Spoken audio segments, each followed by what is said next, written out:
In ancient Persia, a vast kingdom ruled by the sun's might and cooled by the moon's silver, there emerged a young king named Zemir, crowned amidst grandeur while still donning the innocence of youth. Despite his tender years, Zemir possessed a rare hunger for knowledge, a thirst so profound that it knew no bounds. Crowned amidst the flourishing gardens of palatial opulence, Zemir vowed that his reign would be one of wisdom, enlightenment, and the education of the self. Eager to quench his intellectual thirst, Zemir gathered scholars from far and wide, wise men with minds like vast oceans, overflowing with the secrets of the universe. Before them, he placed a solemn task, to edit and compile the complete history of humanity. For 20 years, the scholars worked, poring over tomes and scrolls, each page a tapestry of words woven with the threads of human triumphs, failures, wars, and peace. Finally, after 2 decades of laborious diligence, the scholars arrived at the palace. 12 stately camels struggled under the weight of 500 bound volumes, an atlas of human existence, a panorama of eras encapsulated in ink and parchment. King Zemir, now in the prime stages of middle age, gazed at the mountainous testament to his quest. "I'm already old," he sighed.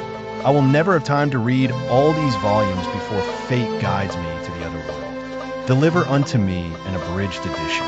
With gravity suited to their task, the scholars once again retreated into solitude. 20 more years passed, and Zemir, now carrying the burden of ages weighed upon his shoulders, gazed down from his throne at the scholars, who returned with 3 laboring camels. Their burden, though reduced, still loomed overwhelmingly large. "I can read no longer," recounts the king. "Omit what you must, for my life wanes ever shorter." The passage of time was relentless. Another decade slipped like sand through an hourglass, bearing its silent testimony to the passage of life. The scholars returned, accompanied by a solitary elephant bearing what remained of humanity's history. King Zemir, situated on the precipice of life in the 70th year, sight dimmed with the worn patina of time, wearily commanded, "Condense even further."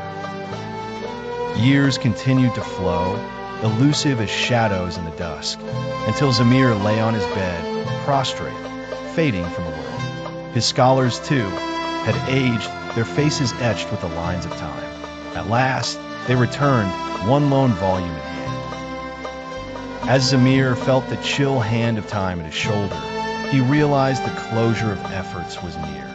His eyes, dimming rapidly, gazed upon the singular tome, knowing that the words within would remain a mystery. "So I depart from life without the tale of humanity to guide me," he lamented.